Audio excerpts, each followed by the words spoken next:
इसी पर बात करेंगे। स्पोर्ट्स तज्ञकार हमारे साथ मौजूद हैं, इरफान जहीर। बहुत शुक्रिया आपके वक्त का। कहिएगा, इस फैसले को आप कैसे देखते हैं? जी बिल्कुल। अभी थोड़ी देर पहले भी जब आपसे बात हो रही थी तो मैंने आपको यही कंफर्म किया था कि बाबर आजम को जो ये ऑफर दी गई है कि आप सिर्फ टेस्ट मैचेस में कैप्टनसी करें, T20 ODI में हम नया कैप्टन लेके आएंगे, तो बाबर आजम को इस चीज का आइडिया था और उनके जितने भी लोग थे उन्होंने कहा था कि टेस्ट की आप कैप्टनसी ना लें, क्योंकि जो नेक्स्ट सीरीज है वो ऑस्ट्रेलिया के अगेंस्ट है, जो कि पाकिस्तान की हमेशा सबसे टफेस्ट सीरीज रही है और उसमें बहुत ज्यादा चांसेस थे कि पाकिस्तान को वो सीरीज हार की सूरत में देखना पड़नी थी। तो ओबियसली ये डिसीजन ठीक है उनका उस लिहाज से कि जो परफॉर्मेंस हमने टेस्ट सीरीज में भी देखी, सिवाय जो हमने लास्ट सीरीज जीती है श्रीलंका के, उसके अलावा हमने इंग्लैंड और ऑस्ट्रेलिया इन तमाम सीरीज में शिकस्त हुई अपने घर में। तो बाबर आजम का डिसीजन मेरा ख्याल है ठीक है, और अगर ये ना लेते और टेस्ट की कैप्टनसी कायम रखते तो इन पे डबल प्रेशर आना था, क्योंकि आपको ओबियसली जब आपने ऑस्ट्रेलिया में अगर डिफीट आपको होती तो इनका वर्ल्ड कप का जो बैगेज है वो कंटिन्यू रहना था आगे ऑस्ट्रेलिया सीरीज के अंदर भी, तो इन पे बहुत ज्यादा प्रेशर होना था। तो इनके दोस्तों ने, इनके हरका बाप ने इनको यही मशवरा दिया कि आपको कैप्टनसी छोड़ देनी चाहिए, ये आपके लिए ज्यादा सूटेबल है। तो जो इन्होंने आज मीटिंग के बाद भी टाइम लिया, ये मेरे जराये के मुताबिक 3-4 दिन पहले इन्होंने डिसाइड कर लिया था।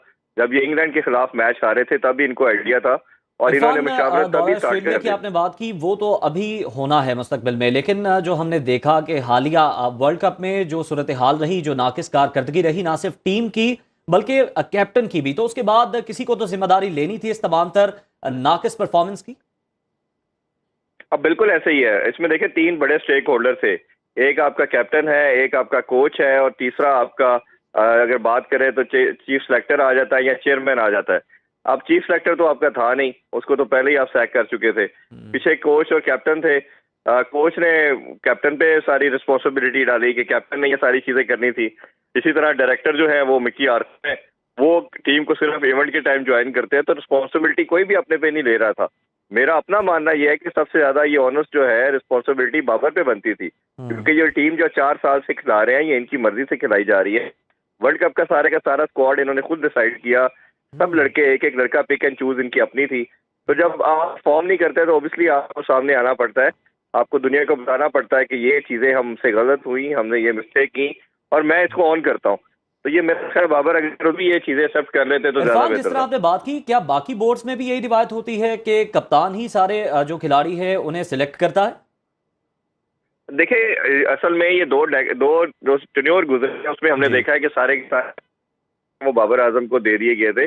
ऑब्वियसली मुशावरत तो होती है, लेकिन बाबर को जब ज्यादा स्ट्रांग बनाया गया, बाबर जी को ज्यादा इख्तियार दिए गए, तो बाबर, बिल्कुल।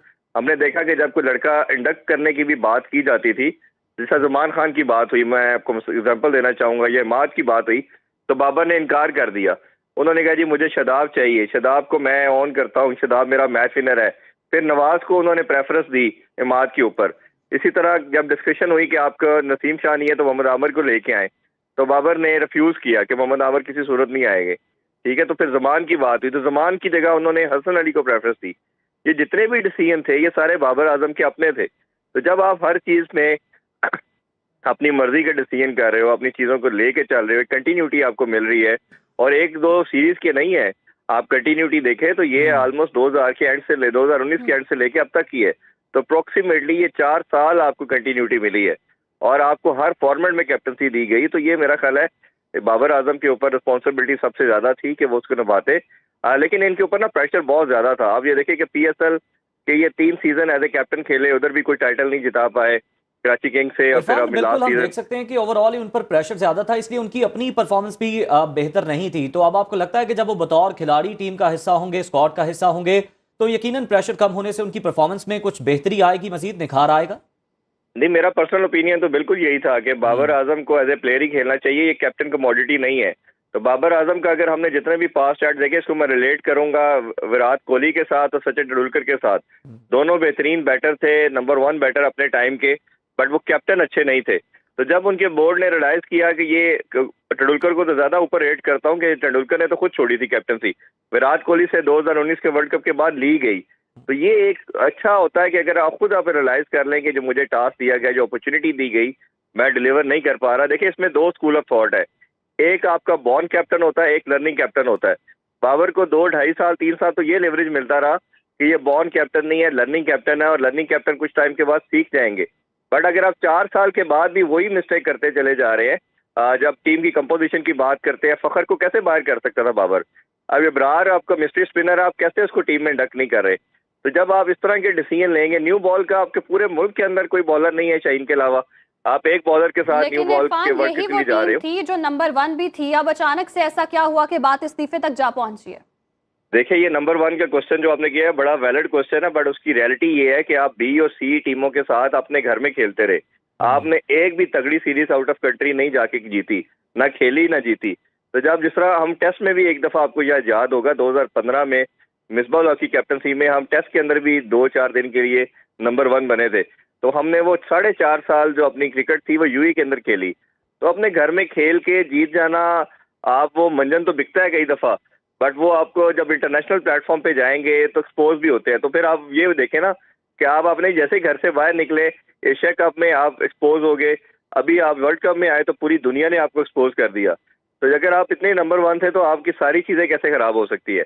मसला सिर्फ ये एक कैप्टन पे भी मैं सारा इरफान, ये बर्डन जो आप थ्रो नहीं मिसाल दे करता। रहे हैं पाकिस्तान के लिए कि सिर्फ होम ग्राउंड पर ये कामयाबियां समेटते हैं उसके बाद नंबर 1 बनते हैं, यही मिसाल तो इंडिया की भी दी जाती है, जबकि हम देखते हैं कि कैलेंडर ईयर पर इंटरनेशनल मैचेस कम होते हैं पाकिस्तान के। तो ये तो आईसीसी को भी देखना चाहिए मामला।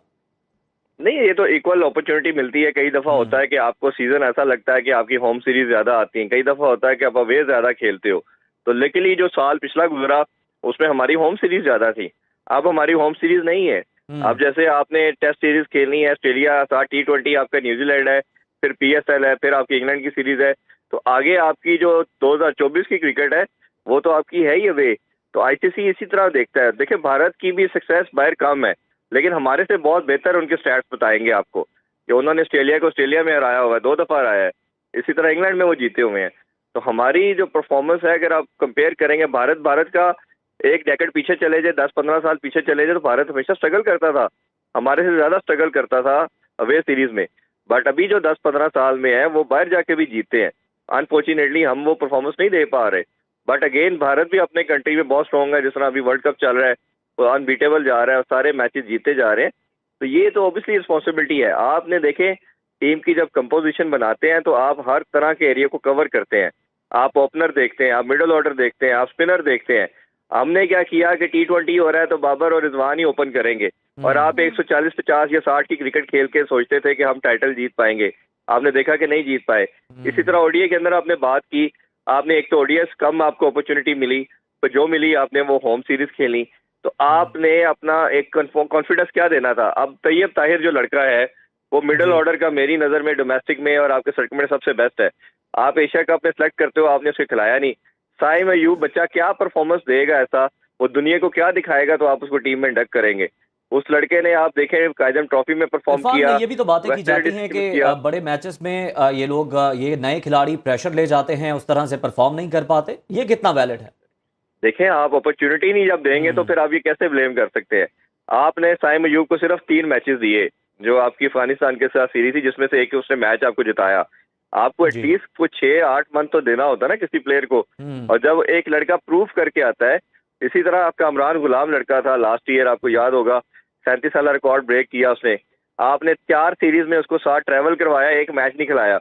अब वो लड़का टीम से बाहर हो गया, वो क्या सोचेगा मैं क्या करके आऊंगा तो टीम में आऊंगा। महर बिन यूसुफ की बात करें, वो लास्ट 2-3 सीजन का कंसिस्टेंट परफॉर्मर है,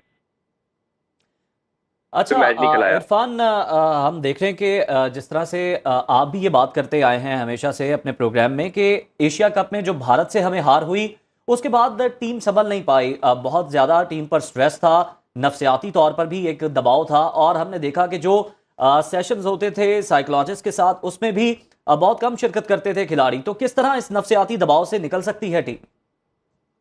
देखिए, अगर तो आप एज ए प्रोफेशनल कहते हैं कि मेरे पे मेंटली प्रेशर था और मैं नहीं जीत सकता या फलाना मैच था, तो फिर भाई आप सेंट्रल कॉन्ट्रैक्ट की किस तरह बात कर सकते हैं? एक तरफ आप कह रहे हैं जी हम दुनिया के नंबर 1 प्लेयर हैं, हमें 202% का इंक्रीमेंट लगा के दे, अदरवाइज हम ये नहीं करेंगे वो नहीं करेंगे। तो आप एक जगह जब प्रोफेशनल अपने पैसे बढ़वा रहे हैं तो फिर आपने इंटरनेशनल प्लेटफॉर्म पे जाके परफॉर्मेंस भी ऐसी देनी है ना। तो आपकी अब इंटरनेशनल लेवल पे अब जितनी टीमें 10 टीमें खेलने आई हैं, तो हमें जो 4 टीमें सेमीफाइनल में नजर आ रही है, तो आपने तो ऑब्वियसली अपना कंपैरिजन उनके साथ करना है। तो आप जब उन चारों टीमों को देखेंगे, इवन चले अपने नीचे भी आ जाए, जो अफगानिस्तान ने इस वर्ल्ड कप में परफॉर्मेंस दी है, तो आपको क्या लगता है कि उनके प्लेयर कंसिस्टेंट परफॉर्म नहीं किया? दो के वो पॉइंट टेबल पे हमें अपने से थोड़ा नीचे नजर आ रहे हैं, लेकिन अगर आप उनके प्लेयर की परफॉर्मेंस देखेंगे बॉलिंग और बैटिंग में, तो हमारे से बेहतर रहेगी।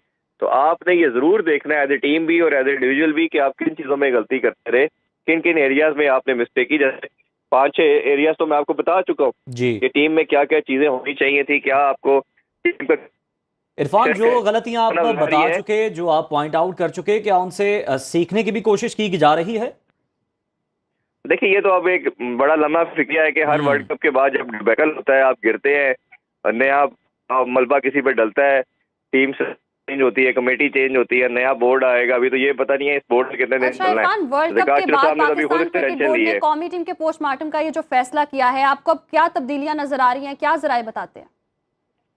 देखिए, मेरे राय के मुताबिक तो यह है कि वहाब रियाज को और मोहम्मद हफीज को बड़ा पीसीबी में मिलने जा रहा है। और पहले लास्ट टाइम भी इन्होंने ऑफर की थी जब इंतजाम को ये चेयरमैन चीफ सेलेक्टर की पेशकश की थी, तो तब भी की गई थी। तो मोहम्मद हफीज ने इसे डिनाई किया था कि मेरी खुद से बात हुई, वो किसी बड़े रोल में अपने आप को दे, ये नहीं चाहते कि मैं सिर्फ टीम सेलेक्ट करूं और उसके बाद मेरे पास कोई दूसरा काम ना हो। तो वो किसी मैनेजेरियल रोल में आना चाह रहे हैं, किसी पॉलिसी मेकिंग में बेसिकली उनकी इंटेंट है, वो काम करना चाह रहे हैं। तो मुझे कहीं ना कहीं लगता है कि वो किसी बड़े रोल में आएंगे, माइट भी वो डायरेक्टर का रोल हो सकता है। अच्छा, ये भी ज़का अशरफ मुहावरे ने कहा है कि मीटिंग अगले 1-2 रोज में अहम फैसले सुनाए जाएंगे, क्या अहम फैसले हो सकते हैं? कि वो इस रोल को चीफ सेलेक्टर रोल को एक्सेप्ट करेंगे, कि वो काफी लड़कों के साथ खेले भी हैं, उन्होंने देखा भी है। वो मुझे उसमें कॉन्फ्लिक्ट ऑफ इंटरेस्ट नजर आ रहा है कि वो पॉलिटिकल चीजों की वजह से ऑलरेडी काफी ऑक्यूपाइड है, तो वो उस तरह कर पाएंगे क्या, उधर से रिजाइन करेंगे, को देखेंगे। तो ये सारी चीजें अंडर कंसिडरेशन है, जो मेरे अपने कि जो हफीज हैं वो किसी बड़े रोल पे आएंगे, डायरेक्टर के सॉर्ट ऑफ पे हो सकते हैं, और जो वहाब रियाज है वो चीफ सेलेक्टर के तौर पे हम। अच्छा इरफान, ये तो मैनेजमेंट में तब्दीलियां मुतवक्के हैं। हम आपसे जानना चाहेंगे कि रेड और वाइट बॉल के लिए कौन कौन से कैप्टन हैं, कैप्टन बनने के मजबूत उम्मीदवार हैं, और कौन बेहतर कप्तान साबित हो सकता है ग्रीन शर्ट्स के लिए? देखिए, T20 फॉर्मेट के अंदर या वाइट बॉल के अंदर तो बड़ा क्लियर नजर आ रहा है कि वो शहंशाह अफरीदी आपके होंगे।